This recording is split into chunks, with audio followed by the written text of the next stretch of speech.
देवेंद्र फडणवीस हे मोदींच्या आव्हानाला प्रतिसाद म्हणून पहिल्या दिवशी बुलेटवरून विधानभवनात गेले. पण बुलेटवरून गेले याचा अर्थ त्यांच्याबरोबरचा गाड्यांचा ताफा नव्हता अशातला भाग नाही. तो रिकामा गेला. मग काय तुम्ही गाडीत बसलं काय बुलेटवर बसलं काय, फरक काय पडला?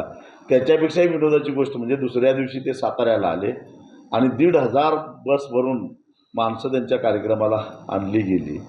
हे 1,500 बसेस ज्या फिरल्या त्या पाण्यावर फिरल्या का, त्या हवेवर फिरल्या का, त्याला डिझेल खर्च झाला नाही का? म्हणजे आपल्या नेत्याच्या आव्हानाला हरताळ फासण्याचं काम मुख्यमंत्र्यांनी 24 तासाच्या आत केलं. आणि त्यांचे नेते तर त्याच्यापेक्षा महान. त्यांनी जनतेला आवाहन केलं, सोनं खरेदी करू नका. त्यांनी सांगितलं तेल कमी वापरा, खाद्यतेल.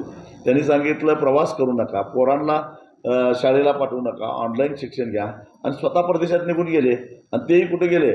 अतिशय रम्य असं वातावरण असणाऱ्या सध्या उन्हाळ्यामध्ये सगळेच लोक युरोपात जातात. सरकारी दौऱ्याचं निमित्त करून ते युरोपला गेले फिरायला आणि चॉकलेट वाटत करायला लागले. ह्याच्यापेक्षा विरोधाभास का?